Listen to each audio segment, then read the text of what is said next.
And I think it's gonna be a long, long time. And I think it's gonna be a long, long time. And I think it's gonna be a long, long time. And I think it's gonna be a long, long time. And I think it's gonna be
everybody. We have a little bit of a different astronomy on tap for you guys tonight. So once again, hi everybody, welcome. We're happy to have everyone here.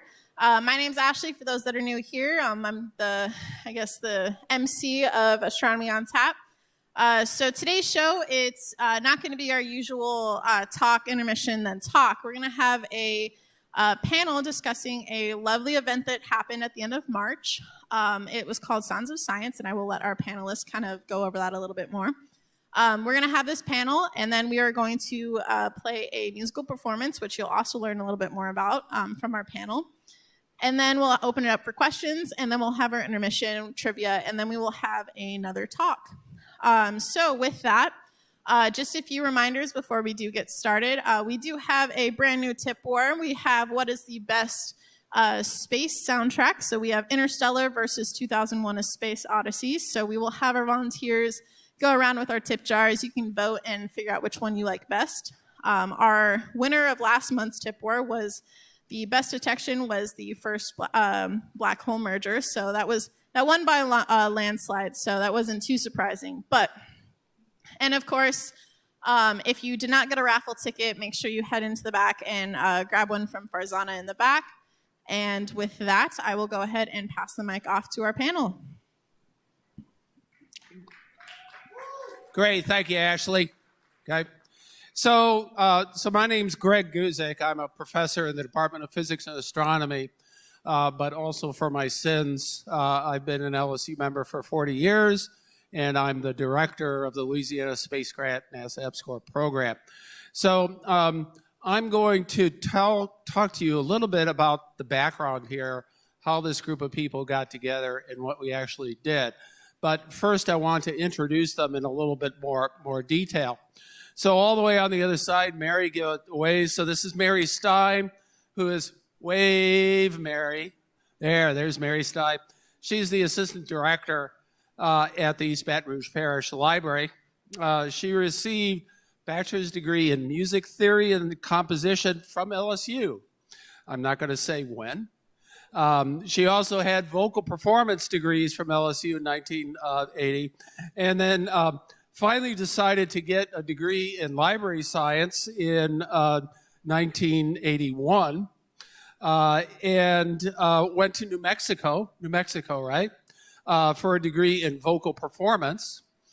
And so she returned to Baton Rouge as a reference librarian at LSU, and then started work in the East Baton Rouge Parish Library System in 1984. She was a TEDx LSU talk in 2013, talking about the futures of libraries and information systems and how we must embrace multiple geeks to arrive at the ideal common public library spaces we need as a community.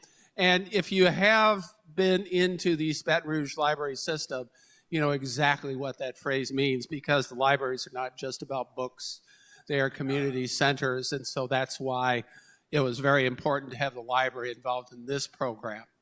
The next person I want to talk is sitting right next to her, Dr. Pram Singh. He's a professor in the LSU Department of Physics and Astronomy, works in understanding the origin of the universe, and you'll hear a lot more about that in his individual talk after the panel discussion.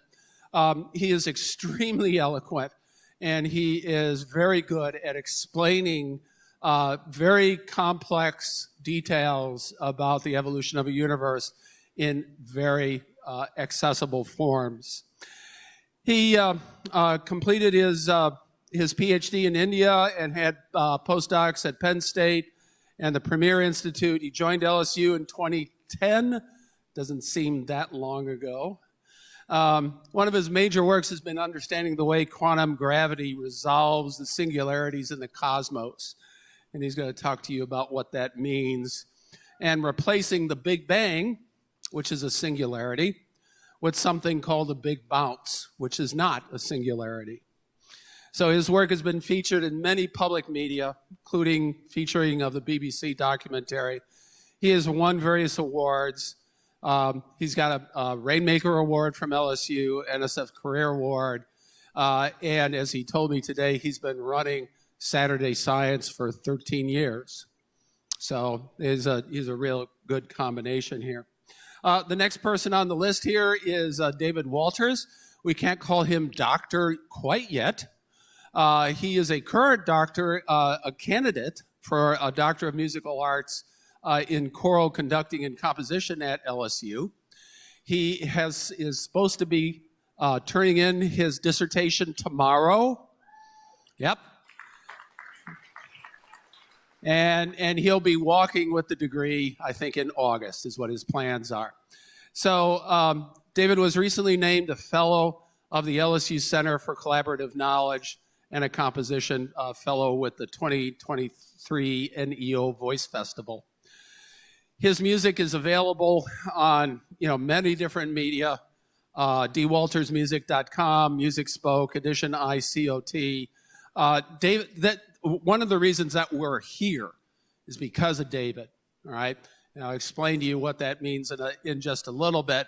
But he composed the piece that we're going to hear tonight, which is basically his interpretation of the evolution of the universe and the life on Earth. Now, last but not least, over here next to my left here is Dr. Prasanta Chakrabarty. Did I do that? Finally? Okay, good. What's up, Bubba? I beg your pardon. So he is the George H. Lowry Professor and Curator of Fishes at the Museum of Natural Science and the Department of Biological Sciences at LSU. He grew up in New York City.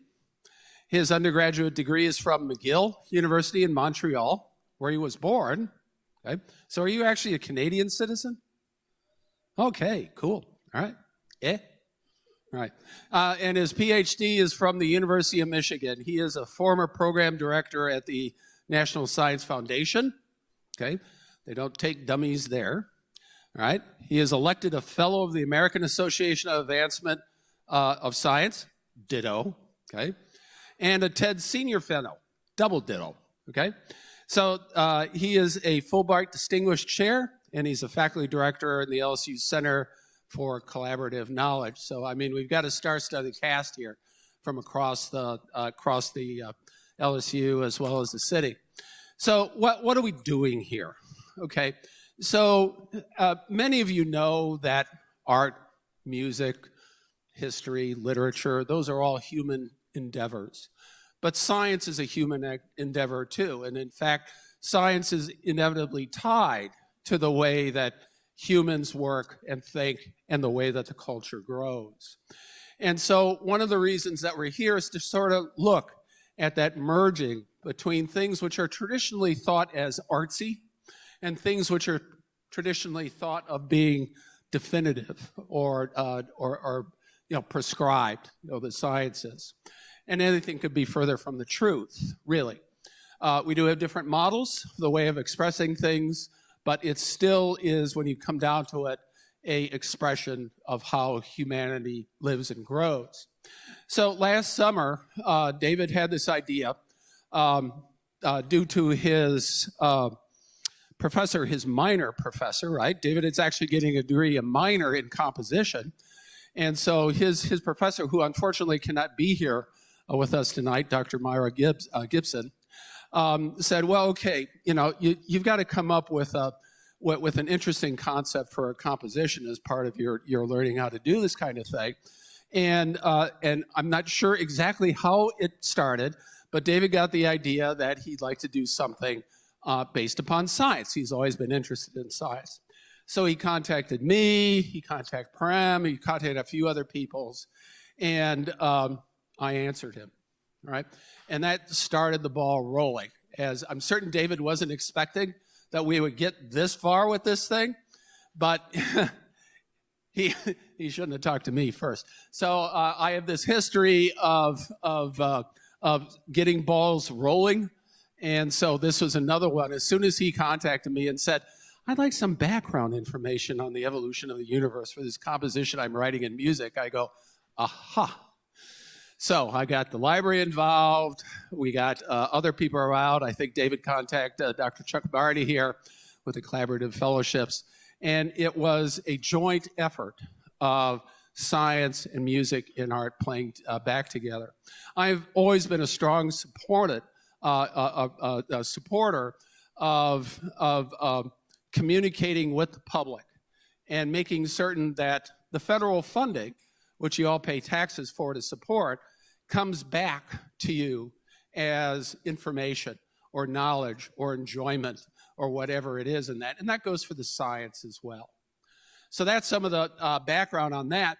So I'd like to turn this over to Mary Stein to talk about her involvement and how she got involved with this and what the devil music theory has to do with library science.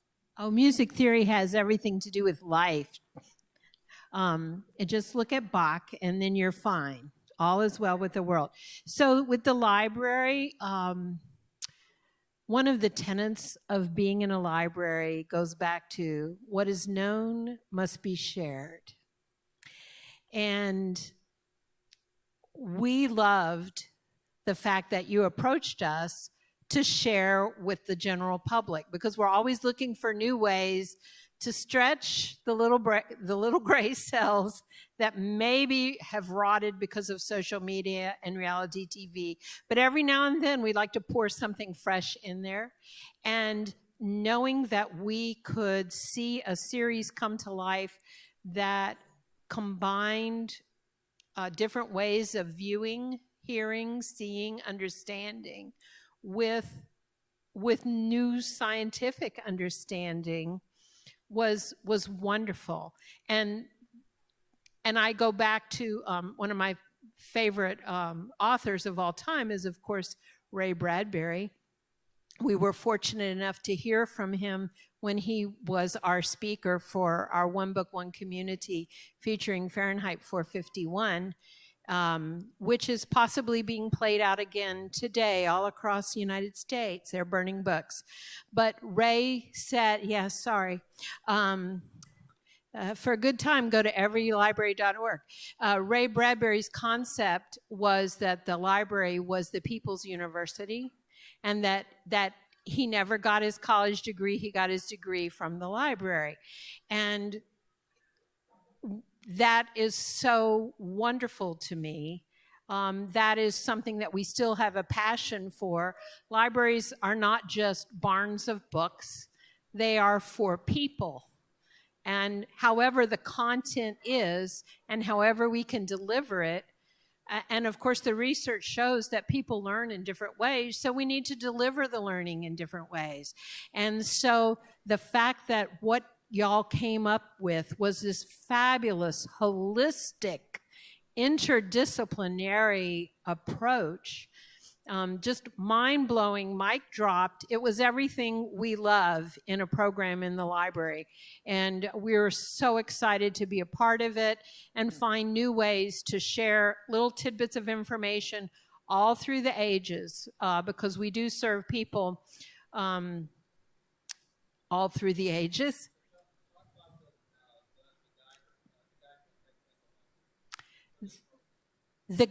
Yes. So we did an info guide where we, in the old days when I worked at Middleton, which is now just the library, we did Pathfinders, and I would go to graduate classes, and, this is your curated approach.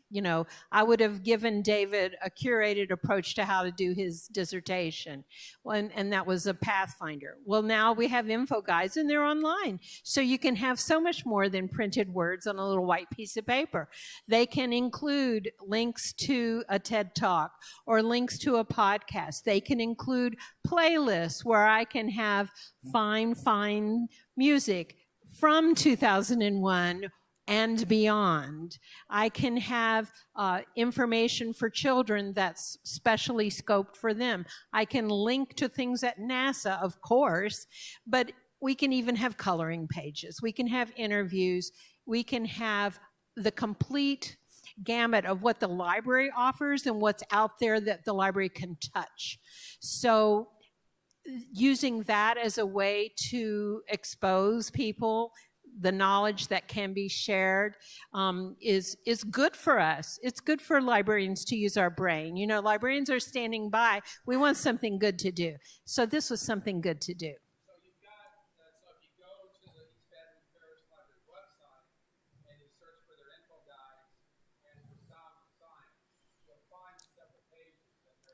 Yes, Sounds of Science info guide.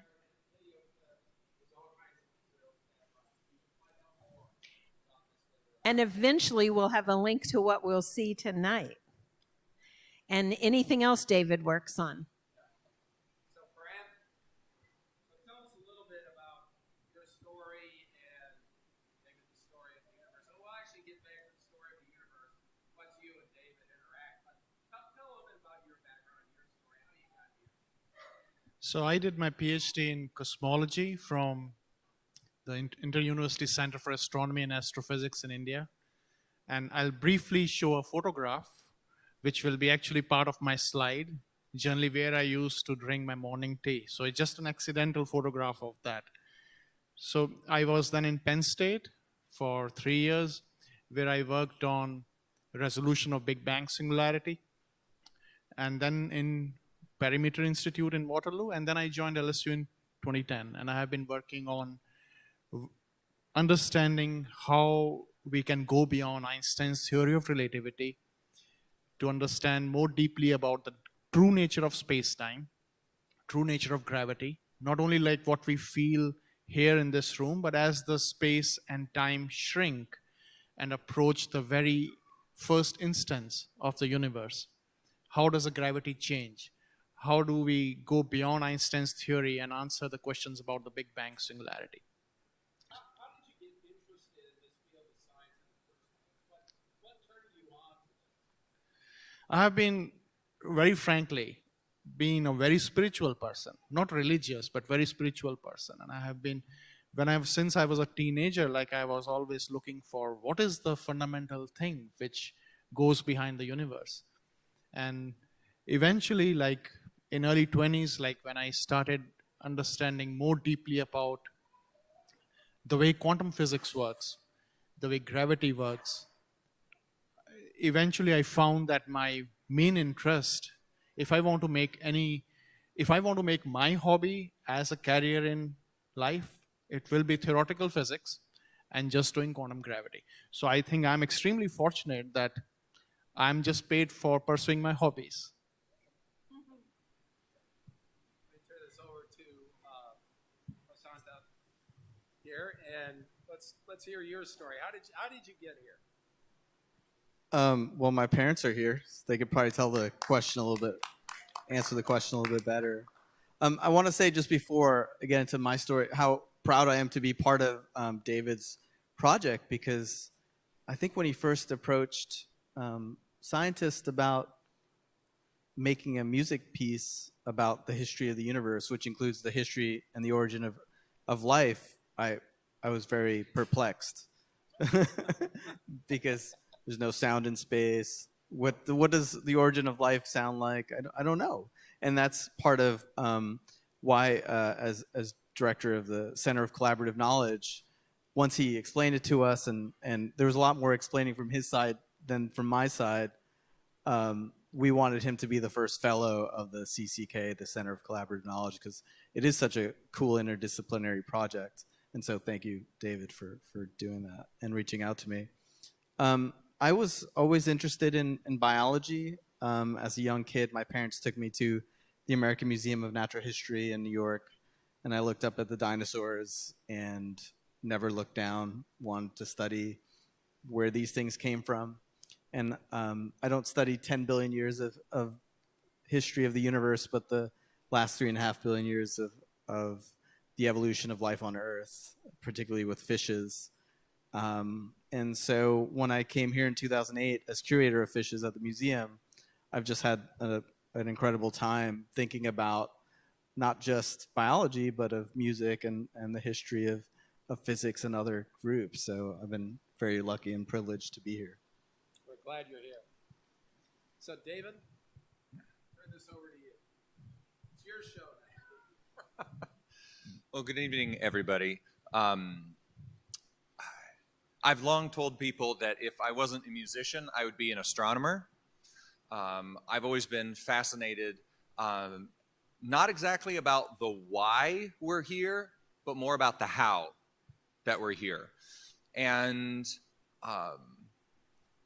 these folks on this stage are outliers in what I'm about to tell you, but sometimes scientific facts can be communicated in kind of a dry way. And what I wanted to do through this piece of music is not just explore a thing I'm interested in, or be like, hey, look what I can do.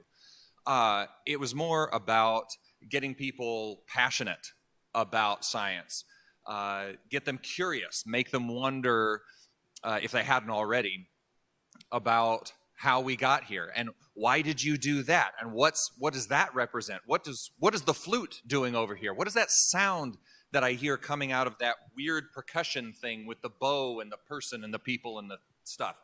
I wanted to get people passionate about all those kinds of things as a vehicle for getting passionate about not only science, but also STEM education. I think music crosses a lot of boundaries. It helps people get into fields like science. I'm doing something about climate change in just a couple of days. It's the same kind of a thing. The piece that was performed back on March 25th is called Makrologos.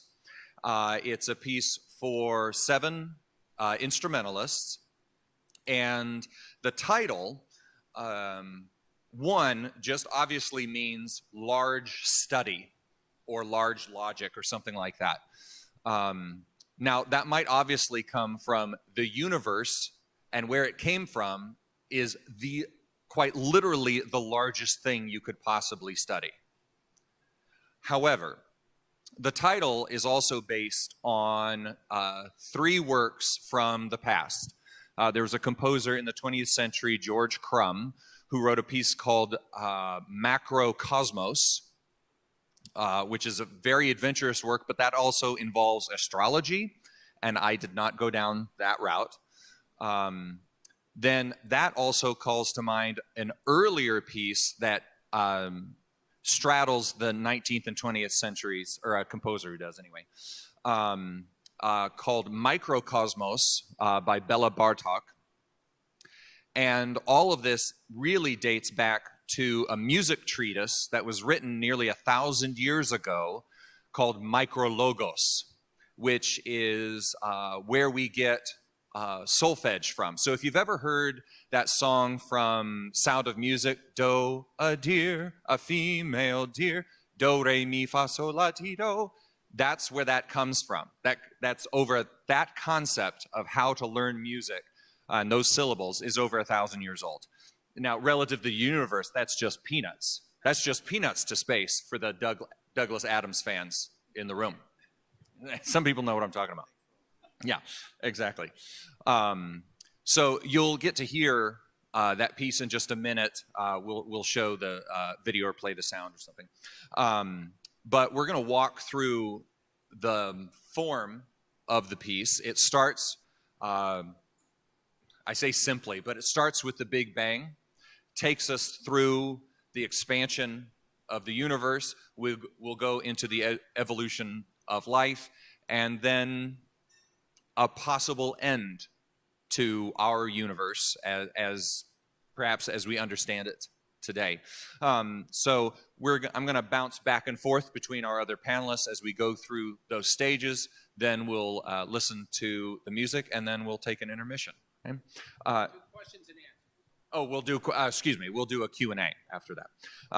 Dr. Singh, I was wondering if you could, I know you're going to speak a little bit later in more detail about this, but could you give us like a short primer on the beginning of the universe, bounce or bang? David, Greg, I think like before I go in that direction, it's also important to again re-emphasize what library had been doing, a point which I missed. And that was that the Saturday Science public lectures, they played some important role. And I would like to recognize some people on the back there who are recording this, especially Alex Eagle, who has been managing Saturday Science beautifully from last 5 years. If we can give him some round of applause.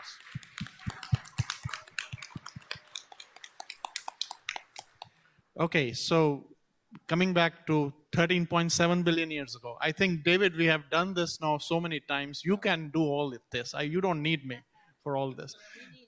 So if we believe in Einstein's theory of general relativity, which we should, because we have LIGO, Livingston, showing us the proof that about the merger of black holes, that the gravitational waves produced by the merger of black holes fit beautifully with the predictions of Einstein's theory. Then Einstein's theory takes us back roughly about 13.7 billion years when the Big Bang happens in the theory. At the time of the Big Bang, all the mathematical equations which we know in Einstein's theory, they break down. So certainly we need a theory which goes beyond Einstein's theory. And that has been the way science has worked. When Newtonian gravity was superseded by Einstein's theory, it was not that Newtonian gravity was completely thrown out, but Einstein's gravity completed the theory, which was started by Newton. Similarly, like when we will eventually have a quantum theory of gravity, which will probably take us beyond the Big Bang, it doesn't mean that Einstein's theory will be completely thrown out, but it will complete Einstein's theory in a certain way. So the universe started 13.7 billion years ago, and we conjecture, most of the cosmologists today conjecture, that it went immediately into a rapid phase of expansion called inflation. And when that inflationary phase ended, there was a period when the primordial elements were formed. And after those formation of primordial elements, or which mean hydrogen and helium, essentially, there was a phase when the things slowed down a lot. There was a very rapid expansion for the first few microseconds and formation of these primordial elements. But then the things slowed down considerably, almost like a plateau growth. And after a very long time, very primeval stars started forming when the gases started condensing. And these primeval stars then led to the formation of galaxies and then the solar systems like ours. And you'll hear some of that in the music. When you see it, all of the instruments start on a single pitch. It happens to be a D just above middle C. And the techniques that they're using to play, you'll hear that tone sort of bristling with energy as the actual range with which the instruments are playing expands and expands and expands. And at some point, you'll hear quite literally a snap. And then you'll hear some of that sort of homogeny in the universe as it was filled with plasma and as it sort of condensed into some of the first stars and the first planets. And that takes us to, I'm sorry, I'm skipping over a lot. I totally get that. But there's way more to this story. That takes us to the evolution of life. Dr. Chakrabarty, I was wondering if you could tell us about the two sort of major theories about how life formed on this planet. Sure. As Brooklyn, our bartender, if you want to talk, she's actually wearing a sweatshirt that says Brooklyn on it. That's her name. She took my evolution class. The hardest part of teaching evolution is teaching the origin of life on Earth, because we don't have a good definition of life. For one, it could be our virus is alive sometimes not. But for the origins of life on Earth, I told David there's two major hypotheses. One is that called panspermia, and that's that life was seeded extraterrestrially. So, from the water that made it to the Earth from meteorites or from some other boli that hit the Earth, life was seeded. And that just kicks the can of the origin of life somewhere else. But the other idea, the other hypothesis is abiogenesis, that life evolved on Earth independently from non-life through a process of trial and error, natural selection, just like we have life evolving on Earth now. And I was curious to literally hear, which one he chose, and he chose abiogenesis. And I won't be able to articulate how you changed that idea into music, but I love it because I did hear it when he plays it, and I hope you pick up on it as well, because it is this trial and error and growth and blooming unto what we see today. And we know life on Earth is still evolving today. It ends with everything that is living today, including us, but will continue on beyond us. So, thank you. And that process that Dr. Chakrabarty was referring to comes in when you really hear the piano take center stage in the texture. What the piano represents is simply a biological process starting. I try throughout the entire work, and we'll get to the end of the universe in just a second, but that's a weird thing to say. That's very strange. The end does not have anything to do with dolphins and fish. No, it doesn't. No dolphins or fish, sadly, and it's not very funny either. But that process gives rise to little melodic fragments that come out in the other instruments, and it may just be a single note, it may be one or two notes, but then as there have been 5 major extinctions across the evolution of life on our planet, and we happen to be in the 6th one right now, you'll hear those little melodic fragments die off. And technically it actually happens. That's the only time I put something numerological in the work. There are actually 5 times that the melody drops out in that section. I don't expect anybody to hear that. That's not the point. The point is that you hear the things die off, and then it branches out, and then it does something different. And all the way through that section, it may sound vaguely similar to something that happened before, but I promise you it does not repeat. Because as Dr. Chakrabarty says, it's about trial and error. Some things worked, some things stayed, some things were changing. And as discouraging as it might sound, the point of evolution was not to get to us. It's just to be. It's to survive. It's to exist. And humans will keep evolving as we go into the future. Since we don't know what that is, I don't paint a picture of what happens to us. I also don't, I try to shy away from we're all going to annihilate ourselves in some nuclear holocaust or anything like that either. The process simply ends. The process fades into the background as we head into the end of the universe. And we'll turn back to Dr. Singh to talk a little bit about the theories about the evaporation of black holes and the last stars and what's going to happen. So we all know that the universe is expanding, and if we have probably most of us have heard that it is dominated by a matter content which we do not fully understand, but it's called dark energy. And the way it's expanding, if it continues to expand like that, at some point the densities which are needed to form stars and galaxies will not exist. The universe will become extremely faint in density, and the last stars will eventually form. These last stars, if they are heavy enough, they will eventually lead to last black holes, which will evaporate, and the universe will keep on expanding, becoming diffused and diffused. And one scenario is possibly it will lead to a very cold death. So what David's composition shows towards the end is that very cold death. But as Prasanta has remarked, that's as with the life's evolution, the origin and the evolution of the universe is also not certain. It's quite possible our universe doesn't end that way. And it might actually go through, if quantum gravity is correct, and if the universe is expanding faster than we think it is expanding right now, might go through some cycles. So I think like that can be probably in David's one of the next compositions. And what Dr. Singh was talking about the expansion of the universe, that was actually the most challenging thing to depict musically, because time, like duration in music, if you expand the duration, it sounds like things are slowing down. But if the universe is speeding up, it's expanding away at ever increasing speeds away from each other, how do you depict greater distance and greater speed at the same time?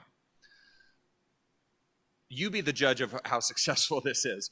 But what I did was the time duration between events gets longer and longer and longer to depict that distance. But to depict speed, every time the thing happens, it gets faster. So it gets further apart, but every iteration gets a little bit faster.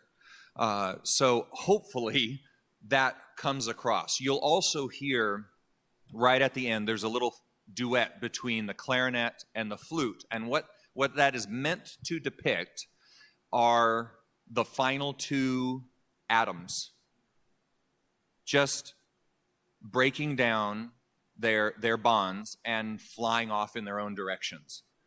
Now, that sounds like sort of a nihilistic way, you know, good night, everybody, the universe ends in darkness. But I do have one slight word of encouragement for you. I know we've got, we'll listen to the music and we'll have some questions. But before we experience the performance, just one word of sort of encouragement for you. And I actually got this from Carl Sagan, where he said, if you find someone who disagrees with you, let them live, because in 100 million galaxies, you will not find another. And the way I look at it is when life gets here, though it is not about us, we are part of that process. When it gets here, it's fragile and it's precious. And I use this word specifically, it is astronomically rare. And if we don't treat life as unlikely as it truly is, we've wasted our time. So we need to treat each other as precious as we really are. Carl Sagan called we are all stardust, and we should treat each other that way.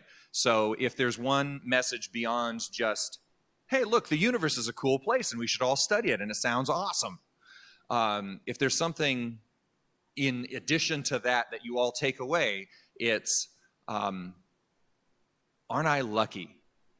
Aren't I lucky to be here right now, having a beer, learning about science, on a beautiful day, and music, that's right. If we view our time as precious and our time with others doubly precious, that's a rich life. Yeah, thank you all. Let's thank all the panelists here. All right, so what the plan is that we're going to hear the piece, and then we're going to open it up for questions after we go through the piece. Yep. All right. Can we go ahead and lower this screen and get our performance going?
All right, could we have the house lights up?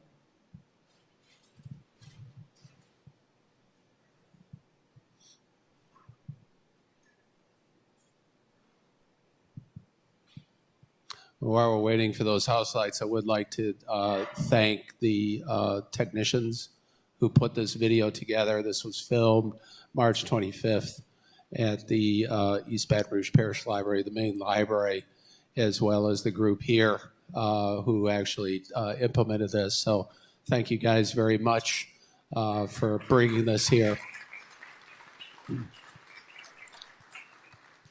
So I would like to open it. We did this March 25th, and I would certainly like to open this up to questions that people may have. You can ask any of the panelists anything that you so wish to know about life and the universe. Oh, come on. I know you got a question. No questions for my only question is why no trumpet in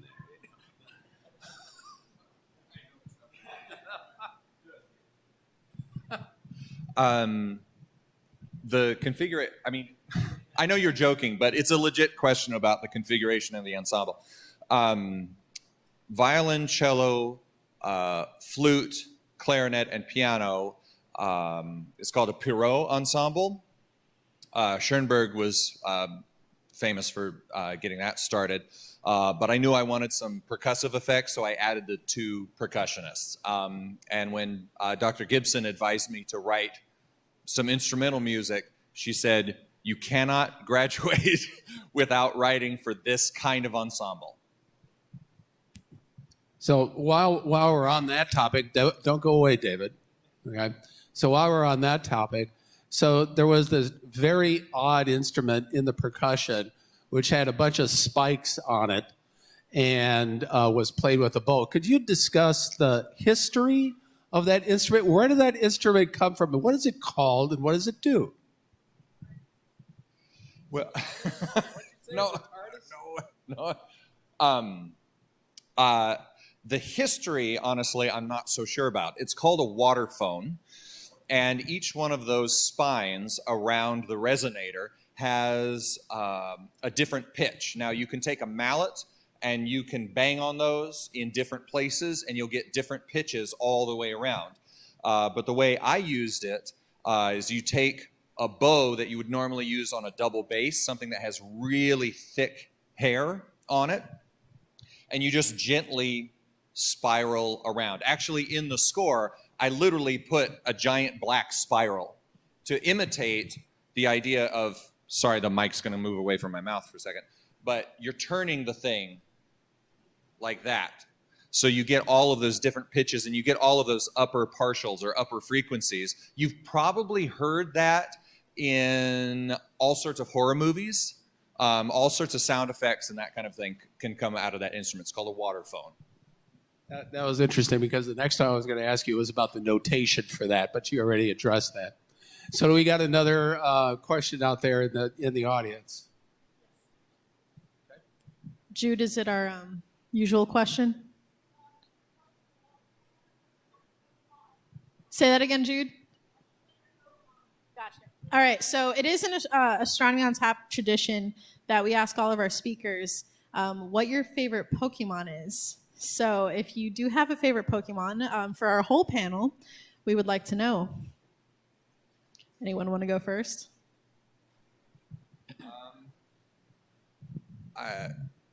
Honestly, I mean, I have to confess, I don't know the names of too many Pokemon. I'll say Bulbasaur. Anybody else have a favorite Pokemon? It's the yellow one with the ears. Pikachu? Yeah, sure. Pikachu, okay, we have a Pikachu, we have a Bulbasaur. Chio, what is it? Squirtle? Squirtle. We have a Squirtle. We have all of our starters. All right, who wants to bring up the last one? Any favorite Pokemon?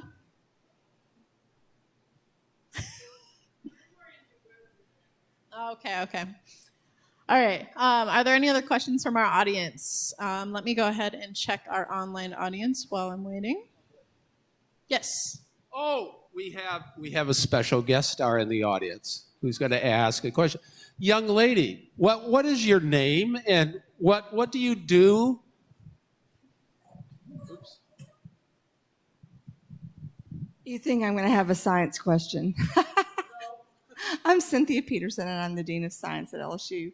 We didn't talk about the visual effects in any of the preamble, and I'm really interested to hear something about that.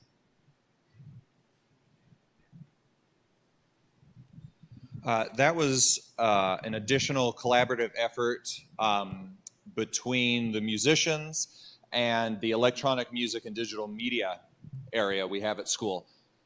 For those of you that don't know, we have an electronic music and digital media center. They have a really fantastic program over there, and one of their PhD candidates, Kerem Ercanur, he and I got to talking about this project, and his minor is actually in architecture because his focus is on art installations and that kind of a thing. And his mind immediately started racing with, oh, what if we had like particles showing up on the wall and they could be like different colors and then the sizes could change and then they could like disappear into the darkness at the end and then they could come back. And then when there's like that snap, there's that loud moment, then like the colors could dramatically change. So he designed this whole projection and he live performed it. So that is not a video that you all saw. That is a computer program that he set up with a projector that we checked out. And he's got a little MIDI control board that actually looks like a piano. So he was hitting keys and buttons on this thing to manipulate the colors that you saw, the size of the particles, how much black there was in the image. So he was performing at the same time. And I should also point out, Dean Peterson being here reminds me. So Dean Peterson also serves on the board of the Baton Rouge Symphony Orchestra here in town. And there is, probably many of you know, there is a deep proven connection between mathematics and music. Many scientists, mathematicians, et cetera, are also good musicians or at least interested in music for that thing. And so that goes across the board. So. And there was an online question. Someone from our online audience would like to know what got you interested in, we had some people join a little late, what got you interested in even starting this piece? Like we talked about the inspiration behind the piece, but how did you actually get started with this idea that you wanted to do this? As I said, if I wasn't a musician, I'd be an astronomer. But sadly, the math is beyond me. I am not a scientist. But as a musician, I am a storyteller. And though scientists may phrase this in different ways, from my perspective, the science tells a story. We are not always part of that story, and we won't always be part of that story. But I was really intrigued by the sort of three-part nature of the evolution of the universe as I saw it, starting from the Big Bang to the formation of planets, through the evolution of life, and then wherever that's going in the future. And a three-part structure is all over, particularly Western classical music, but a lot of contemporary music as well. And it really it started from emails and phone calls, from reaching out to our panelists and also other people that didn't know me at all and were like, I'm going to give you books and I'm going to give you resources. I don't even know what you look like, but I'm going to leave materials for you outside my office door and you can just come grab them whenever. Actually, I still have those books. I should return those. But the idea that so many of these professors and professionals in these other fields were so giving of their time. I met with everybody on this panel. I do have to thank Dr. Chakrabarty because out of everybody, he probably spent the most time with me explaining like even how much water we have on this planet, which I was flabbergasted to find out it's such a small amount given. Anyway, that's another subject. But he took the time to explain so much about the origins of life that I didn't know. And that was the point of the piece, to reach out, to expand my horizons, and then also to get musicians from the School of Music and then other composers as well involved in reaching outside a lot of music that has to do with space. And the score to 2001 Space Odyssey was not necessarily written for that movie, but Interstellar was. But a lot of music that's about space is about how we feel in space. Music about stars is often about how we feel looking at stars. It's not really about stars. And I wanted to write music that told a story that really was about the universe, that was about the evolution of life. And if there's a moral to that story, if there's something comforting in that, if there's a larger narrative, then that is what we bring to it. Just like the universe, we bring that story, we bring that meaning. The universe isn't exactly helping us out in that regard. But hopefully that kind of meaning, that kind of story that we bring to it is more powerful. I think that's more powerful than something that's given to us. Well, thank you. Yeah. So just to end this up so that we can turn this back over to Ashley. So this is the reason I started off with this, talking about why I got involved in this and why we try to. This is the reason, is because when you have people like David going and making a composition and providing such a profound impact about how the science impacts society, that's why we do this. That's why Pram does this. That's why Dr. Chakrabarty does this, why I do it, right, in terms of science. It is a human endeavor, and it's something that we do to benefit society. So that's why we had this. So I thank your attention, thank our panelists, thank Ashley. All right. All right, so we have trivia up next. So we'll go ahead and get that set up, bring our screen down and everything like that. We will have some volunteers walk around with our trivia cards. And yes, trivia is music themed today as well. So we have a whole theme going tonight. And just a few reminders. Once again, we have our tip war, which is what is the best space soundtrack, 2001 A Space Odyssey or Interstellar. So we will also be going around with our tip jars as well. If you are a little hungry, we still have food here.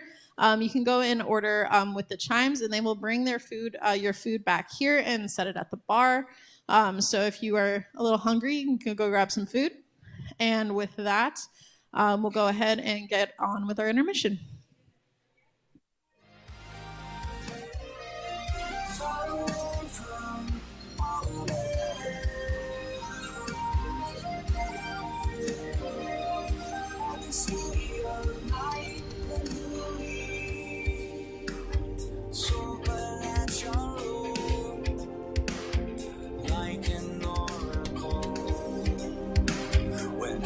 Starts to call, you'll find me after all.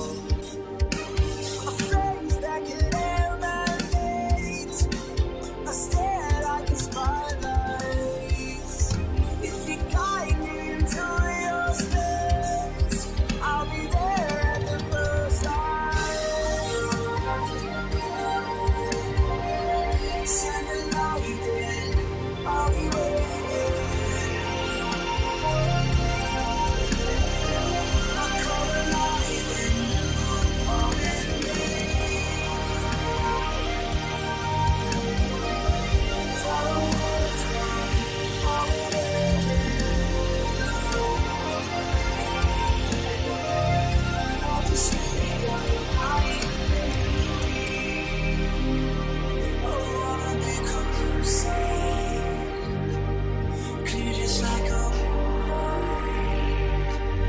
Try too hard to open up and show you what's behind it, but you didn't need to hear this.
talking in your sleep. I guess you're just what I needed. Just what I needed. I needed someone to feed. I guess you're just what I needed. Just what I needed. I needed someone to bleed.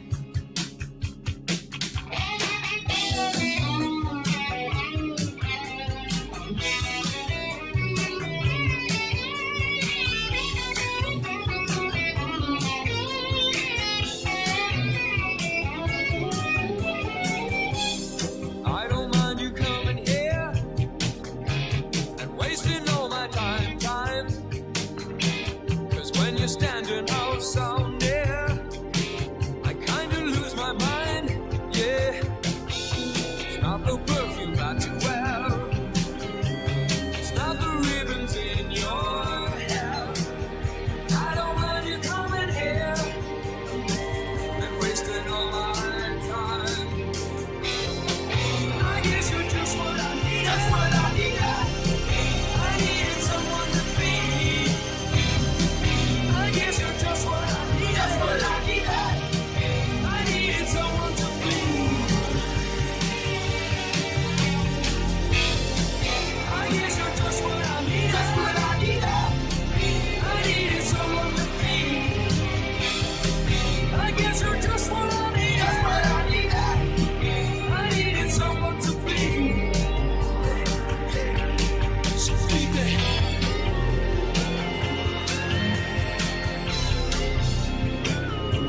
You're just what I needed.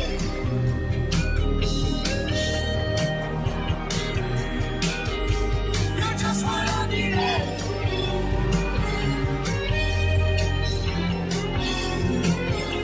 You're just what I needed. Yeah, yeah, yeah.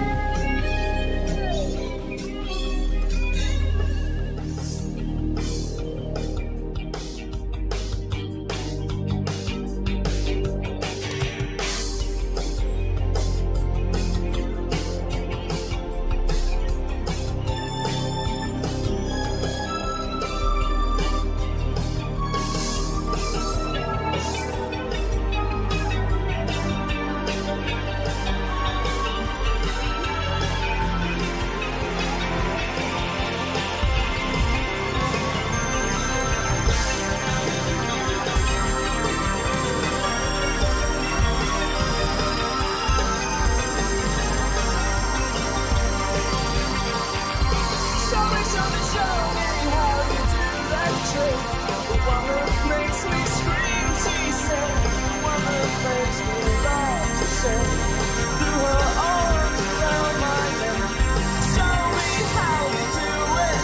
And I promise that I'll run away with you.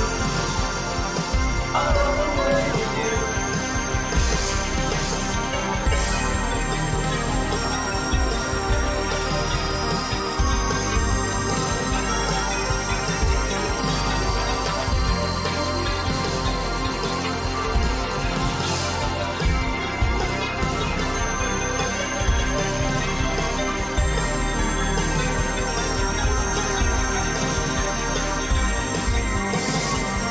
Spinning all that dizzy air, disappears through stone.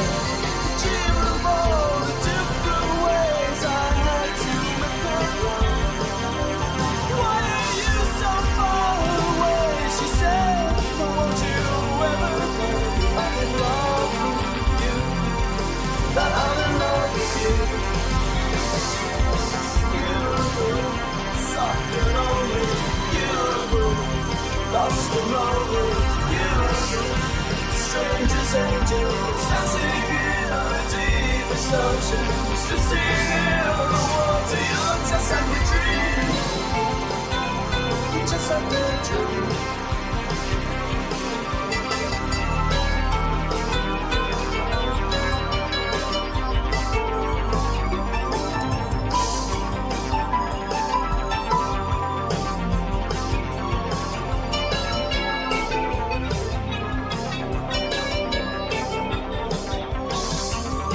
Daylight laid me into shape.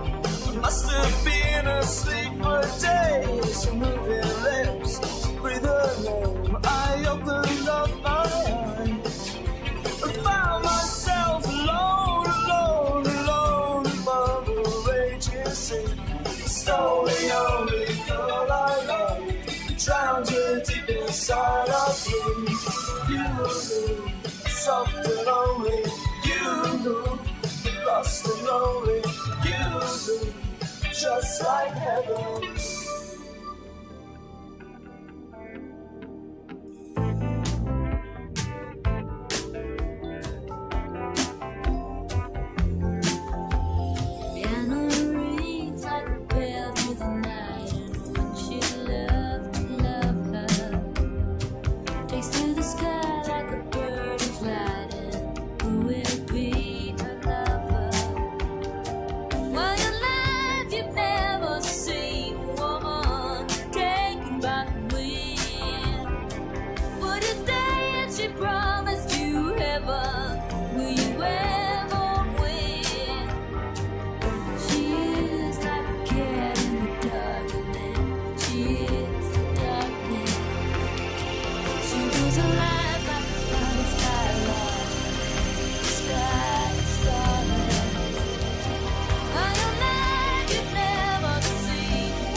Alrighty, everybody.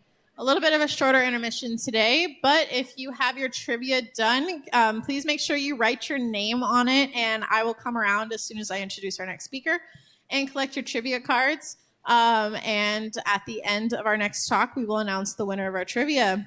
And make sure you also don't lose those raffle tickets, because we also will be drawing our raffle. All right, I do not need to really introduce our next speaker, but we have Dr. Param Singh, who is going to go more in depth on our lovely evolution of our cosmos. So let's give it up for Dr. Param.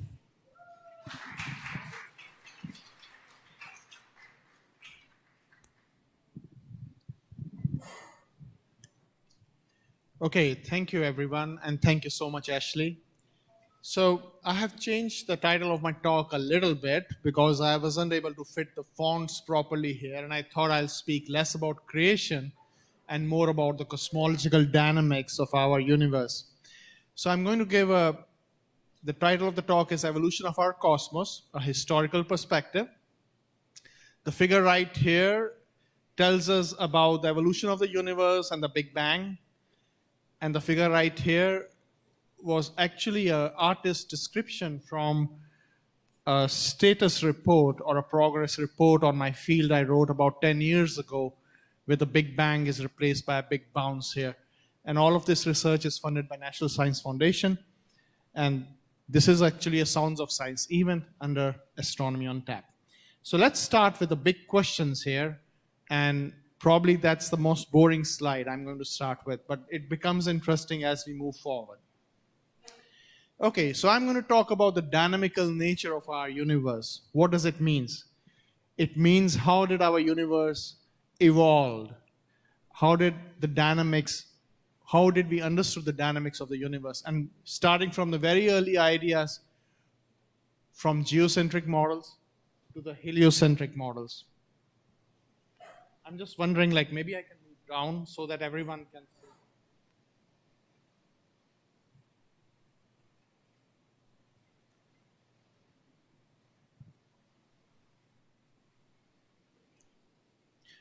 Okay, then this will be the main theme of the talk. And as David was emphasizing, in music, there are 3 levels in music. I've also tried to arrange the talk in 3 levels. Early ideas from geocentric models to the heliocentric models. Then understanding the classical nature of gravity and the problem of singularities. And then insights from quantum nature of gravity. So I have to warn you that most of the subject which I'm going to cover today is extremely mathematical, but I won't show you any equation. That is why I've tried to make this talk very historical and as much full of entertaining information as possible, but I may still not succeed, so I apologize for that. Okay, so let's start with some very early speculations.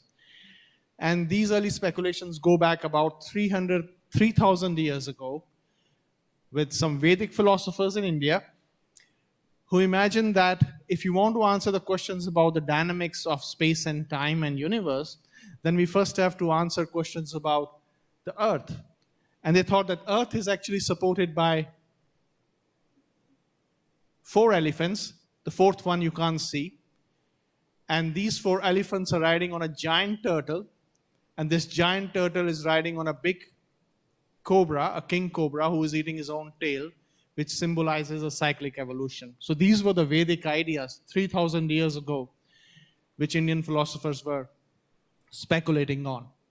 Not much later after that, Thales, who was a Greek philosopher, also imagined something similar, that the Earth is actually described as a flat Earth which floats on water or some sort of an ether.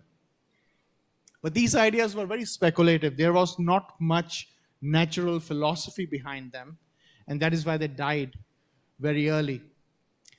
But Pythagoras was one of the first ones, and since this is a Sounds of Science event, it's very important to understand what Pythagoras was after.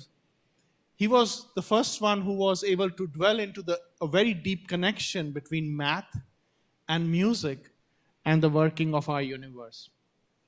The story goes that Pythagoras was once walking on a street along with his students, and he was passing a blacksmith's shop.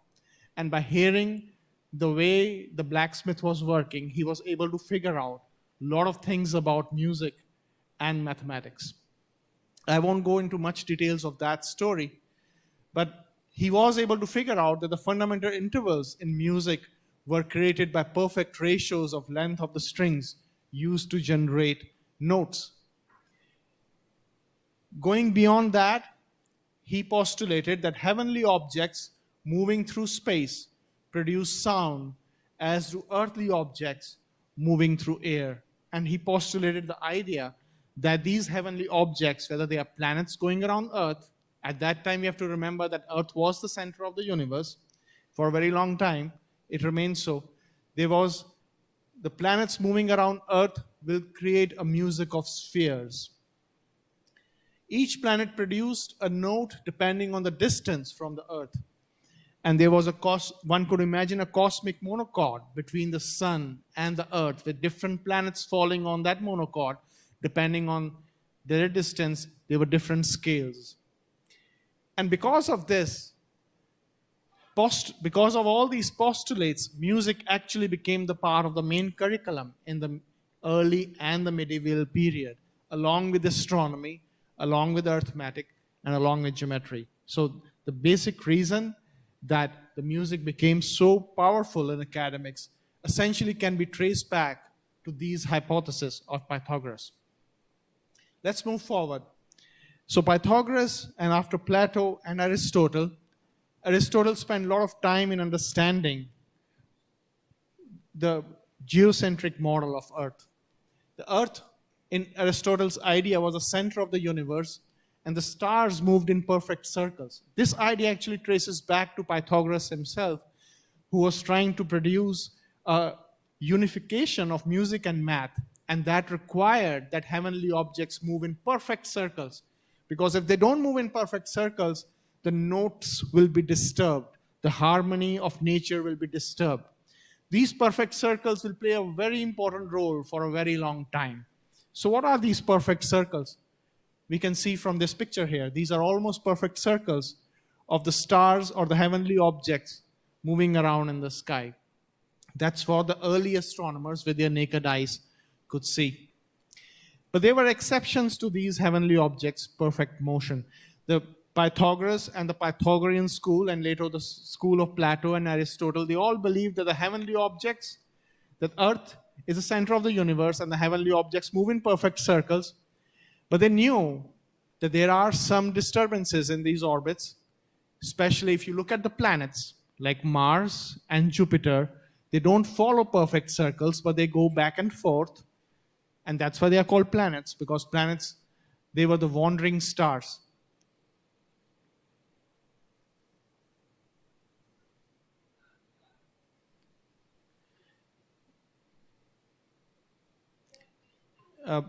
Can we go back? Yeah, but the planets have their own motion and they wander. And Greek philosophers thought that since planets have the power to go against these divine perfect circles, they must be influencing not only the dynamics of the cosmos, but also the life of man. And that is what led to the birth of astrology, these wandering planets. Okay, so let's go forward. The geocentric model had many revisions, and Ptolemy's geocentric model essentially allowed a very sophisticated analysis of how planets moved around Earth to describe all the retrograde motion, all the wandering motion of planets around the Earth. So the idea was that the Earth is at the center, and then the Moon and the Mercury, they go around the Earth, but the Mercury also goes around some circles while it's going around the Earth. Similarly, Venus goes around the circles while it's going around the Earth, and similarly the other planets. These were described as epicycles of the planets while they are going around the Earth. Now, this model of Ptolemy was refined, revised, refined, and revised, and eventually became a mathematically very sophisticated model of many epicycles, which was very difficult to refute for more than 1,500 years. There were obviously rebels in the story, as in any good story. And one of the first rebels was Aristarchus of Samos, who gave the first heliocentric model in 300 BC. He stated that the central fire of Greek philosophy is nothing but our sun, and the heavenly objects would be actually going around this central fire. But his idea didn't went far because of the opposition from the Pythagorean and Plato and Aristotle schools, and also Ptolemy's ideas later on. Another fellow, Aryabhat in India in 499 Common Era, argued that Earth is not fixed. It revolves around a north-south axis, and that is why the stars have apparent notions in circles. And this is one of the best pictures you will find of Aryabhat on Google Images. This was the institute where I worked in my PhD, and that were the coffee tables where we sat every morning for our morning tea and so on. So Aryabhat and Aristarchus were ignored completely for a very long time, precisely because Ptolemy's ideas were given a great refinement by many of his students and many of the generations which followed him. Eventually, in 1514 or something like that, there was a heliocentric model which goes back to Nicholas Copernicus. Copernicus was actually tasked to fix problems of the calendar by Rome in 1514. And while working on the calendar, to revise the calendar, he wrote a 20-page pamphlet describing his ideas that the Earth is not the center of the universe. Now, these ideas were picked up by George Joachim von Lauschen, who spent 3 years with Copernicus starting from 1539. Copernicus was not in good health when all of these things were happening. He knew that his model, his ideas were completely against the church at that time. And actually, the Pope had given him this task to fix the calendar, so he was in great conflict of interest by present standards. So in spring of 1543, von Lauschen, he published Copernicus' ideas in this book, De Revolutionibus of Copernicus. And this book was actually dedicated to the Pope, and mostly because of the papal protection, so that Copernicus is not harmed.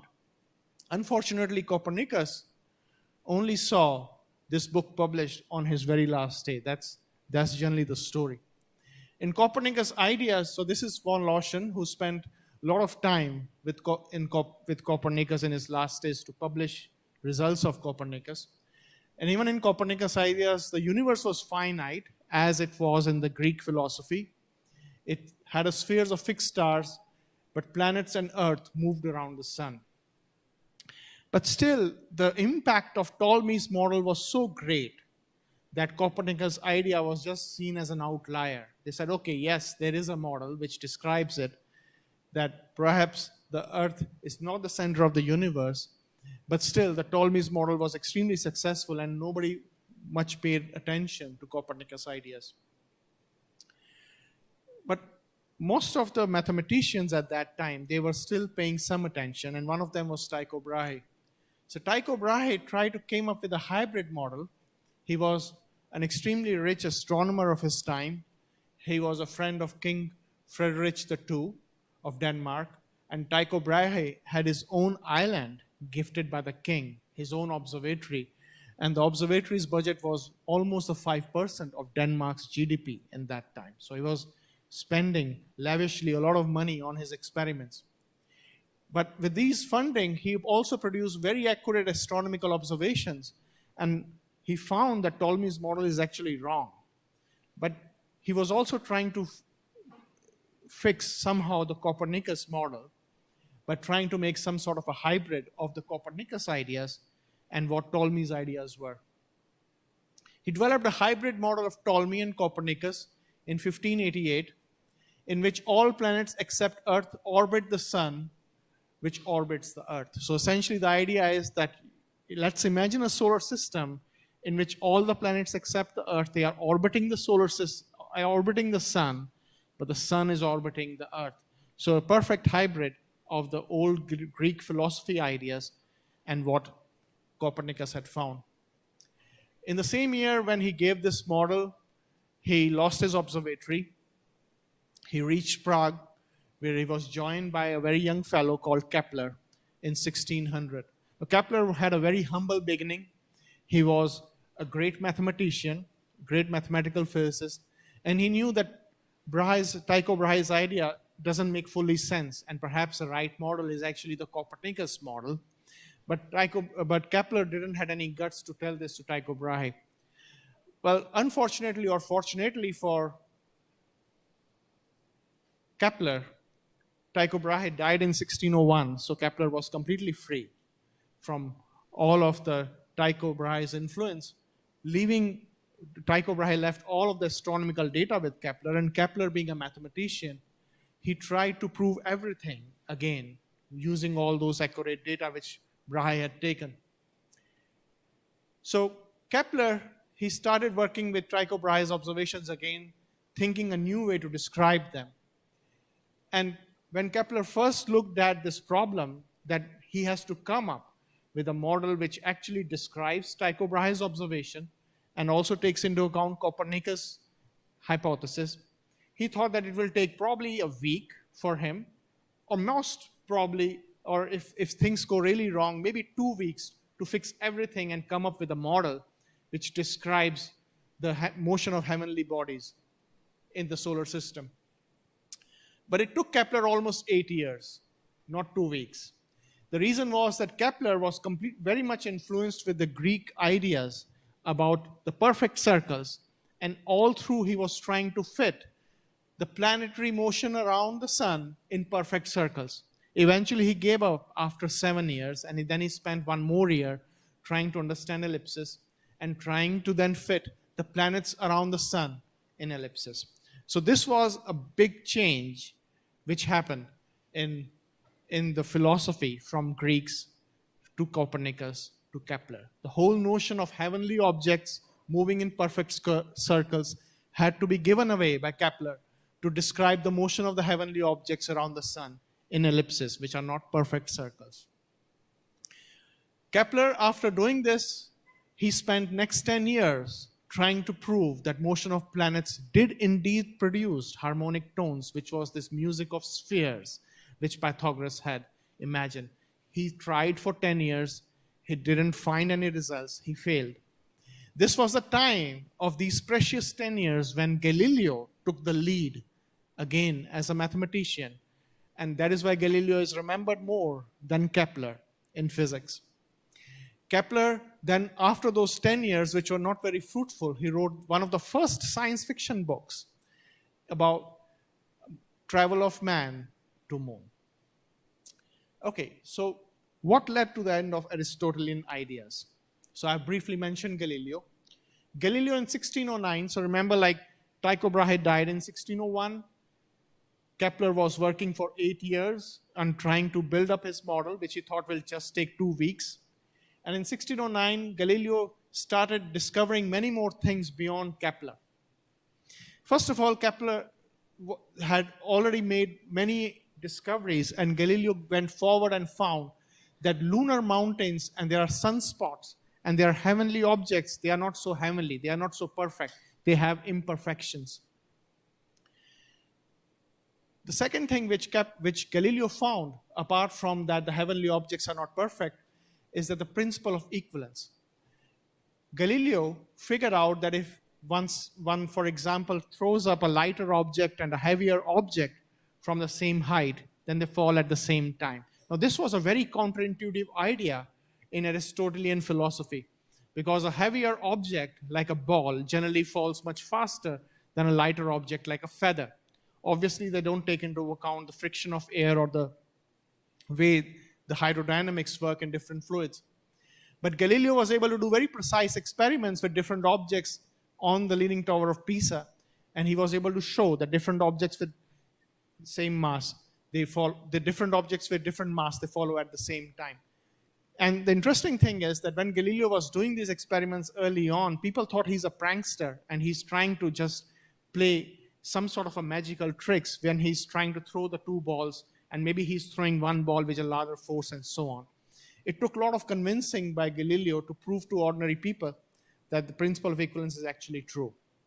These two things, the principle of equivalence, as we will see, will play a very important role in Einstein's conception of general relativity, and that the heavenly objects, they are not really perfect, they are not really heavenly. These two things actually completely destroyed the Aristotelian ideas. And from here, we actually move from level 1 to level 2 in our story, where things become much more mathematical. So this brings us to Newton and Newton's ideas of gravity. Newton made a lot of discoveries, and one of the main things which he talked about in gravity was that planets move around a star in space and time, which acts like a fixed background. Like this is a fixed background on which we are sitting or I'm standing. This background does not move. So the motion of planets and stars in the universe, according to Newton, was in this fixed background of space and time. They were moving like actors on a fixed stage. But not everyone agreed with the notion of absolute space and time. Newton believed that space and time exist by themselves, and you can measure space and you can measure time in all absolute terms. But not everyone agreed. For example, his contemporary Leibniz, who is also one of the co-founders of calculus, he advocated that the space, time, and matter, they all have a relational nature. What does it mean? What it means is that you cannot define the notion of space without identifying length of rods or the distance between two matter objects. So to define any spatial quantity, you need two matter objects. Similarly, when we look at the Memorial Tower and we try to figure out the time, we are not actually looking at time, but we are actually looking at the orientation or the position of two hands of length rods. Again, space, matter leads to time. So Leibniz thought that there is a relational nature of space and time and matter, and they are all related to each other. And Newton never liked these ideas because he thought that space and time are absolute concepts and we cannot play with them. These ideas of Leibniz were later picked up by Mach. And following Leibniz, he came up with the principle that the inertia of an object is determined by all other objects. This was something on the lines of principle of equivalence, which essentially means that my weight, which I measure on the weighing scale at my home, it actually depends on the weight of all of you and all the universe and all the planets and stars in it. Very much controversial idea, but this idea was the one which was responsible for Einstein to really figure out his theory of general relativity. Because in general relativity, it's the matter which is equated by the curvature of space and time, and one has to look at the entire curvature of space and time and matter at the same time. So what I want to give as a message here is that Newton was an advocate of absolute space-time, where matter plays a role of an actor. Leibniz and Mach were more advocates of relational nature of space and time and matter, which are interdependent on each other, which cannot be talked independently of each other. And this actually led to Einsteinian ideas of gravity. Einstein figured out that gravity is actually a relational theory. The Machian principle and the principle of equivalence played a very important role in Einstein's theory of general relativity.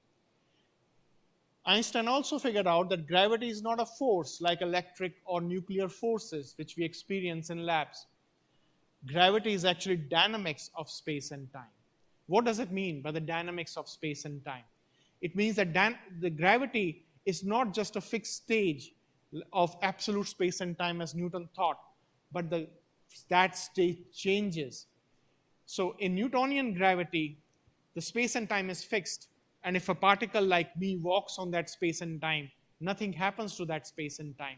In Einsteinian gravity, if a particle like me walks on that space and time, I bend space and time reacts on me. So that is what we meant by the dynamics of space and time. So planets move around stars because a star bends the space and time in its neighborhood. The motion of heavenly objects affect the space and time. So when we talk about that we have discovered a black hole in this part of the universe, or the black hole bends space and time, that's not really very accurate because black hole is a space-time itself. The space and time no longer is a background stage. It changes as the actor moves on this stage. So imagine, like, instead of walking on this fixed stage of absolute space and time which Newton gave, if a black hole walks on this stage, the black hole completely bends this space and time as if I will be walking on a waterbed and not on this fixed stage. So that was a big philosophical change from Newtonian gravity to Einsteinian gravity. Newtonian gravity was about fixed space and time and matter on it. Einsteinian gravity was about equivalence of space, time, and matter, as Leibniz and Mach thought, with dynamics of space and time on it. So an example is here. So imagine, like, if there is an Earth and there is some small body which is going around it, like this planet, it bends the curvature of space and time. It bends the space and time, and the planet is, or the small body is actually following this planet around it. Very similar to the situation here where there is a rubber sheet, there is a big planetary-like object, a big mass here. It bends this rubber sheet, and if someone throws a ball around it, it moves in an elliptical orbit around this big massive object. As the mass of an object increases, the curvature of the space and time increases. So imagine if this fellow puts a much heavier object at the center of this rubber sheet. This rubber sheet will just rip apart. It will just fall through. That will be the ripping apart of the space-time fabric. And in that case, the gravitational attraction will become infinite. So as the mass of this object will increase, this object, the smaller object, will follow this massive object more and more rapidly. And more as the mass increases, this fabric will go down and down. So let's shift the gears a little bit. Once Einstein gave his theory of general relativity, there were various mathematicians and mathematical physicists who started playing with the equations of Einstein's theory. And let's see how did the idea of expanding universe came about. So first of all, there was an astronomer, Hubble, who in 1920s discovered that from the spectra of emitted galaxies, that they are moving farther and farther from each other. The fainter the galaxy, the faster it recedes from us. So this was a big experimental discovery of Hubble in 1920s. After this experimental discovery, in 1915, 1916, when Einstein's theory had already come up, mathematicians started understanding Einstein's theory, and they wanted to explain what Hubble had discovered. So two physicists, Friedman and Lemaitre, they found a solution of Einstein's theory in which the universe was expanding. Lemaitre described this initial state as a primeval atom. So Lemaitre was a priest, very spiritual person, and he was working on Einstein's theory. And he figured out that if we want to describe what Hubble has just discovered, then Einstein's ideas of the universe has a fixed size. It doesn't work. And one has to come up with a notion of a primeval atom from which everything started. Obviously, Einstein did not like the idea, and I will come to the next slide and I will tell you why Einstein didn't like the idea of this primeval atom and the whole universe expanding from there.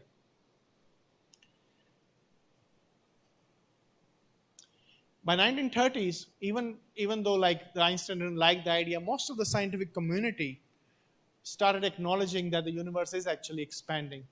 But it led to many questions. It led to many doubts. How did the universe actually begin? If the universe is expanding, it must have some beginning.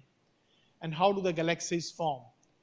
So because of these questions, which were quite fundamental, many scientists, even though they agreed with that Hubble has discovered that the universe is expanding, and yes, there are solutions of Einstein's theory which describe the expansion of the universe, they thought that something is really missing, either in the observations or in the theory, which will probably be fulfilled if we understand more about Einstein's theory. So one example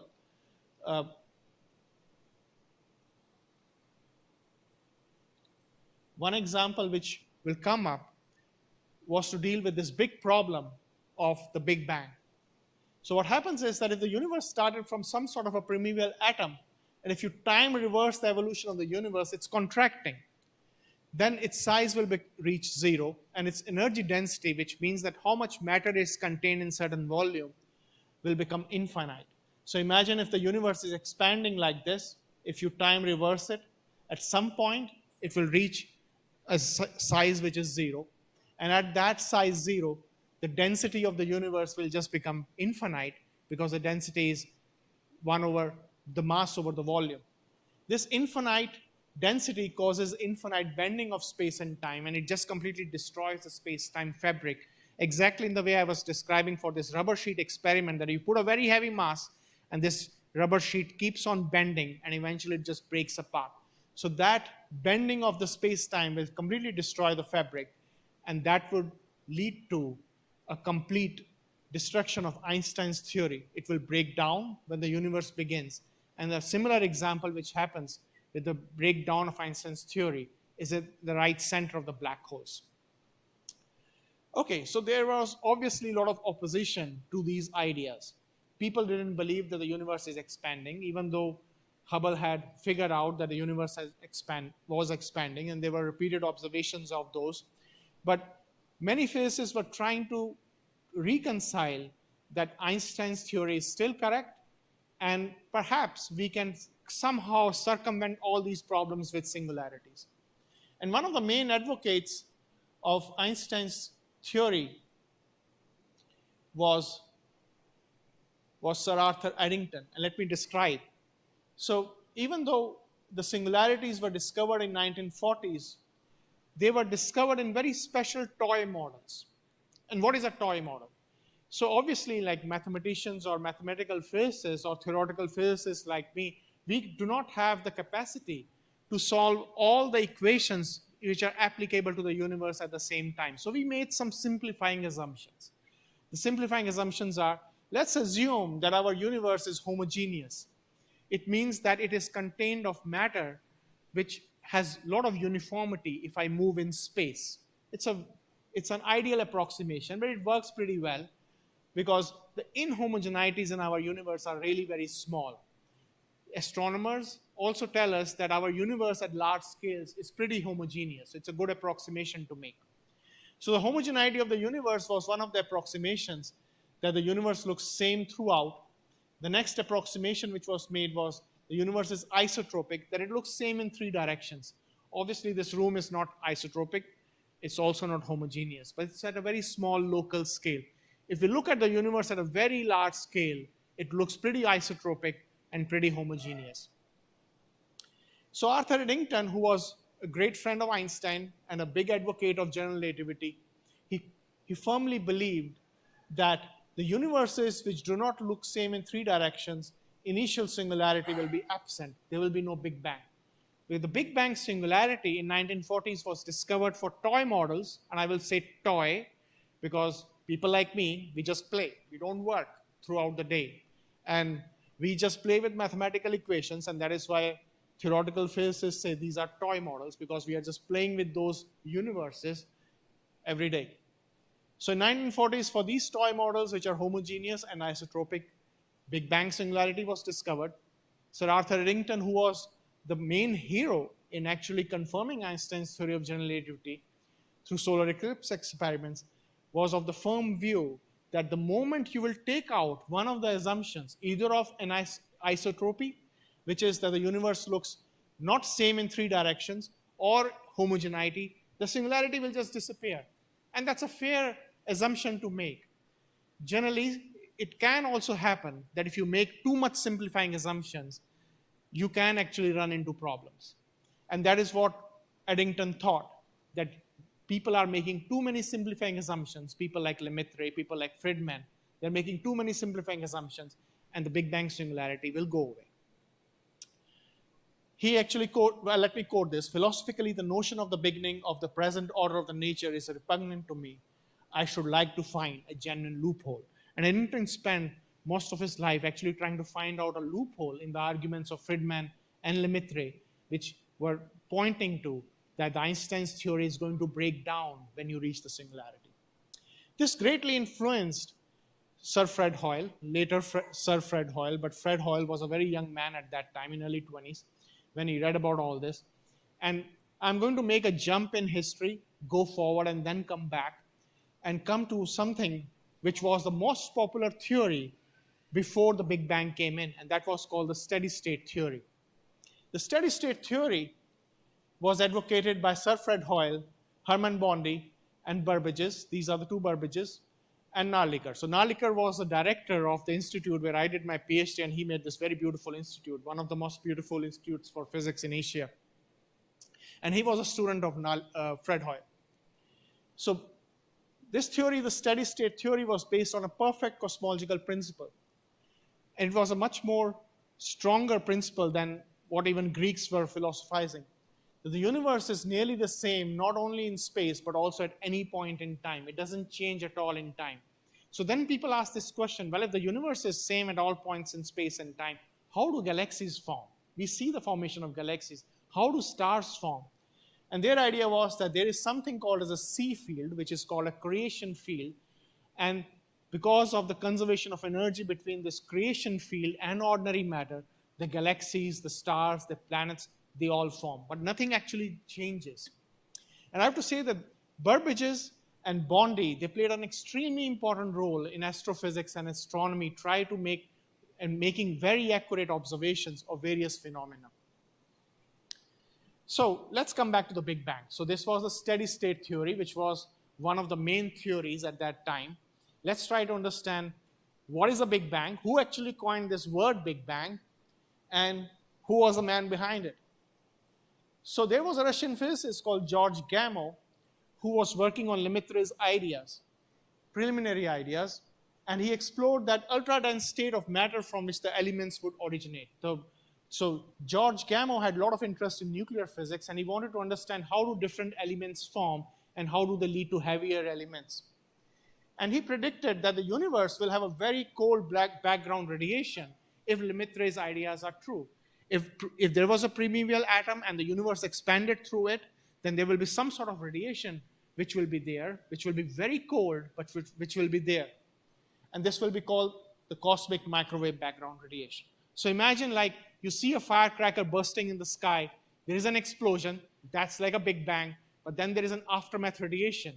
That's what Gamow was talking about. Obviously today that radiation will be extremely cold, and everyone doubted Gamow that, well, even if this hypothesis is true, no one is going to observe it. It's impossible. It's going to be so cold.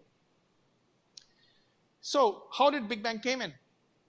So around in late 1940s, when Fred Hoyle was one of the biggest physicists of that times, and steady-state theory was the most popular theory in the market, Fred Hoyle was being interviewed by BBC multiple times, and many times Fred Hoyle was very sarcastic about the rival theories which were being given by Gamow. And Big Bang actually comes somewhere here. Like I found this picture which says, we now come to the question of applying the observational test to earlier theories. Earlier was the Big Bang theory. Steady state came slightly later. These theories were based on the hypothesis that all the matter in the universe was created in one Big Bang at a particular time in remote past. And I have been told by many people like who are much, much senior to me that when Fred Hoyle made these comments, it was extremely sarcastic. He was just deriding the whole approach of Big Bang and was laughing on them. So there was a lot of competition in 1950s, which is the right theory. Steady-state theory was very powerful. It was backed by very powerful people in physics. And the Big Bang was the new kid in the town. Not so new kid, but like it didn't have any experimental evidence behind it. And I would also mention that George Gamow has written many great books, and one of the most favorite books which I read when I was a teenager and which inspired me to become a theoretical physicist, and I urge everyone to read, is Mr. Tompkins in paperback. This is a very nice story of a guy called Mr. Tompkins who goes to a lecture like this, for example, sleeps off or dozes off, and then starts dreaming about some half-baked ideas of physics, and then enters, for example, the quantum realm or the relativistic world in which things are happening real time. And then he understands physics in his daily life, what Einstein wanted to say or what quantum theory wants to say. Very interesting book. And he has written many other books which are very, very nicely written. Okay, so let's go.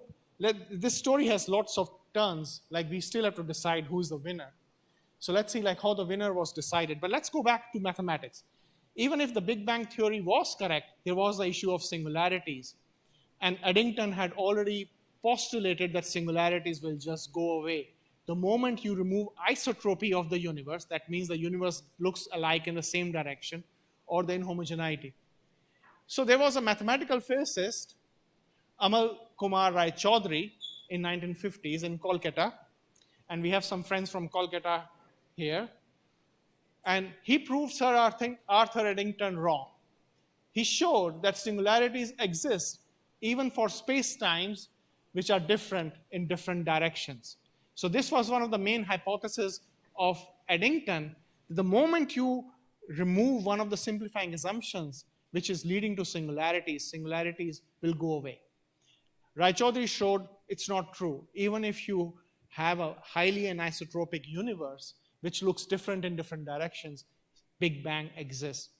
From here, three big shots, Rob Garrosh, Sir Roger Penrose, and Stephen Hawking. Rest is all a history. They showed that singularities are general features of space-times in Einstein's theory. These are called the Penrose-Hawking theorems, and they proved in great generality that even if the universe is anisotropic and inhomogeneous, the singularities cannot be avoided. So by mid-60s, it was already clear to physicists that singularities are going to be the parcel of Einstein's theory. We cannot get over them. And that is why the competition between the steady-state theory and Big Bang model was very hot. So now let's take a detour and let's go to geopolitics a little bit, because that played a very important role in deciding who won this race between the steady-state theory and the Big Bang model. In 1945, during the World War II, Arthur C. Clarke, he conceptualized the ideas of communication using orbital satellites. This idea was picked up by Soviet Union, and they launched Sputnik 1 in 1957. As soon as Sputnik 1 was launched, there was some sort of crisis in US, and a lot of effort was being spent on trying to defeat Soviet Union at that time in this technology. And NASA was born in 1958, and there was a project called Project Echo, which was essentially balloon satellites. The idea was that NASA will send all these balloons up in the air, and they will be communicating with each other through the transmission of radio waves and trying to bypass the technology which Soviets had developed at that time. And a lot of effort was being done and at that time trying to improve the antennas and trying to improve the communication between these balloon satellites. And one of them was Ohm, who worked on the sources of microwave noise.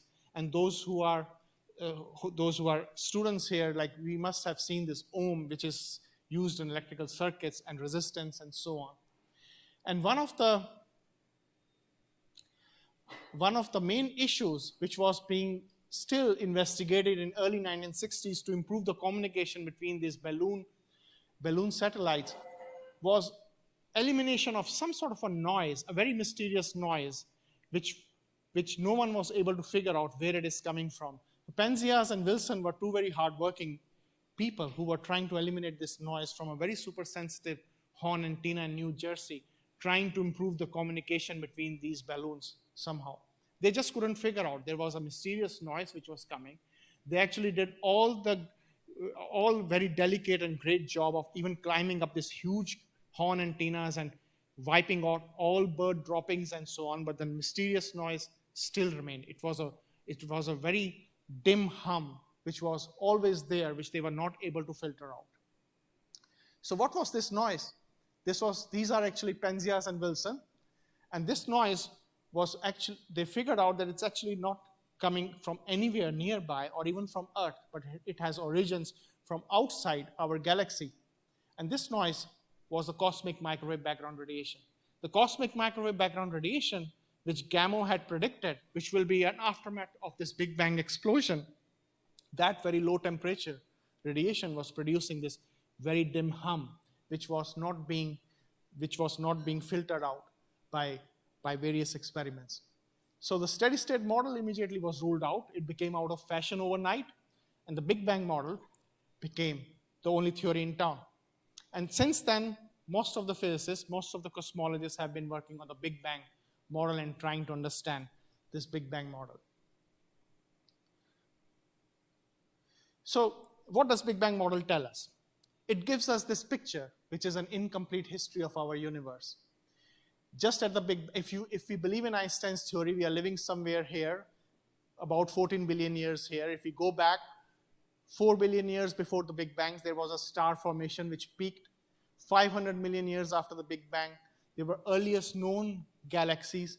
And if we go back 100 million years before the Big Bang, these were the first stars which formed. In first 100 seconds, the very first simplest elements they formed. And if we go in the first microsecond, that's where the protons and neutrons form. And in the 10 to the power minus 32 of the second, this is where the phenomena of inflation actually ended. So most of the things actually happened in the first 100 seconds, which led to the evolution of our universe. But the biggest mystery is here. What was a Big Bang? Because Einstein's theory of general relativity completely breaks down, the mathematics breaks down, all the physical laws which we know break down. So how do we complete Einstein's theory beyond this point? Okay, sure. So to complete this history, one needs to understand the nature of the universe at extremely small scales and at extremely large energy densities, because the universe has shrunk to a very small size, but its matter is all confined to a very small size. So we have to find a union of quantum and gravity, and that is what I work on. And that union is not only important to figure out the problem of Big Bang, but also to write down the final theory of physics, which is called the unified theory of physics. It's a very difficult exercise, and one of the theories, there are two theories which are the popular candidates, the string theory, in which I did my PhD, and then loop quantum gravity, which I practice now. So loop quantum gravity, the space-time is made up of quantum threads which loop around and which lead to an abstract notion of space and time. And the main idea of loop quantum gravity is that if you look at the space and time from far above, it looks like a homogeneous surface. Like if you look at this tile structure here, that's because you're looking at close by. But if you are 100 feet away, you won't see this tile structure. So that is what is the picture in loop quantum gravity, that there are atoms of space and time which do not look like atoms because you're looking at much lower energies. You're looking at far away from these very high energies. These atoms of space and time tell us that you can actually not divide space as you thought earlier. The problem in Einstein's theory of general relativity is that when you're approaching this singularity, you're dividing the space further and further and further till you reach the zero size. But what if somebody told you that you cannot actually do that? There is a theory which predicts that there is a fundamental tiling structure and you cannot break that tile. The physics and mathematics of the theory does not allow that.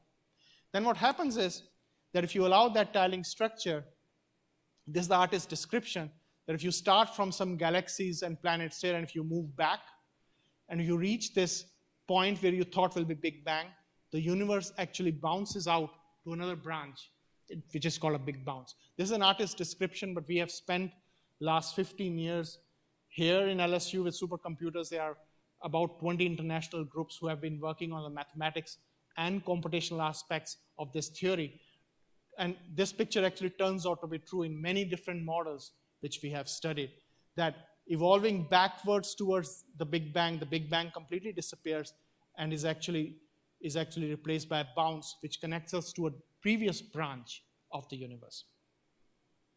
And this is actually the discreteness of space and time, which leads to gravity not being attractive anymore. And we have all learned that gravity is attractive, but that is because we have looked at only at low energies or at classical scales. The moment you reach the very Planckian scales, the birth of the universe, then the gravity becomes repulsive, which causes the bounce of the universe. So I won't take much time. The basic idea is that me and my colleagues in LSU and various other groups internationally, we have been trying to figure out if there is really this bounce, what is the signature of this bounce in this cosmic microwave background? And my group in LSU is essentially focusing on figuring out all of these details, that what will be the signatures which will be hidden here, and if there are any unique signatures of that. So let me just conclude. So our views about the dynamics of the universe have gone through many changes, as I have shown in this talk. And the biggest challenge right now in front of us is to go beyond Einstein's theory, to combine quantum theory with gravity. And the signals are that if you combine quantum theory with gravity, then the discreteness which will come from this quantum theory of gravity, which will play an important role in resolving the problem of singularities. And this is the main message from this theory of loop quantum gravity, that the Big Bang singularity is resolved. And it is bridged to a big bounce. I'll stop here. Thank you.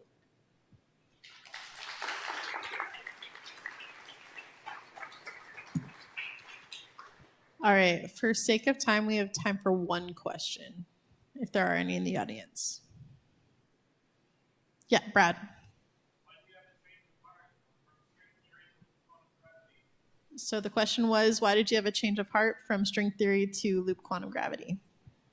Well, I'm a very open-minded person, so I wanted to discover and learn about everything. The problem with the string theory, though it tries to unify all of the physics, is that there is really no consistent cosmological model. It predicts that the universe has a negative cosmological constant, and we know that that is ruled out. So by the time I finished my PhD in 2004, it was all confirmed that our universe is actually having an accelerated expansion, and there is a positive cosmological constant. So I had to make a choice, string theory versus loop quantum gravity, and I fell in love with loop quantum gravity. All right, let's give it up for our speaker.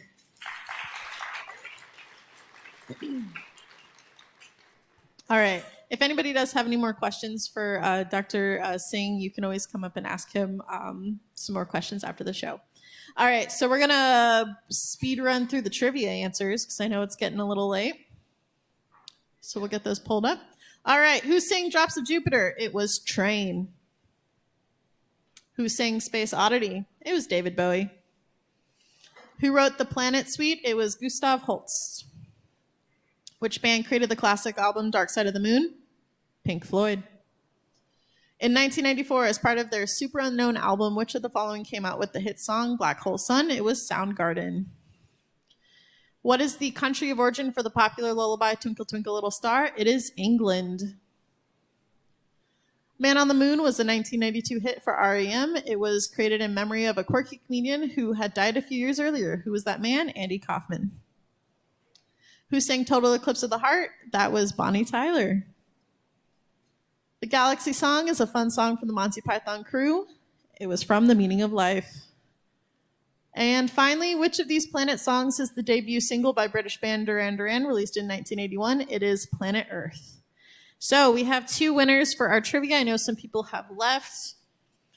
We have Kyla Cunningham and we have Reagan Lee. So you guys can go up to our merch table. All right. Raffle. Everybody pull out those raffle tickets. All right, let's see. All right, let's see if, hopefully we don't have a repeat of the last 2 shows. All right, 305138. That is 305138. 305138. All right, let's do this again. All right, 305165. We have our winner. It is our dean. All right. Well, you can also go up to our merch table and pick out something. So congratulations. All right. Thank you so much for coming to Astronomy on Tap tonight. We really appreciate everybody, and have a great night.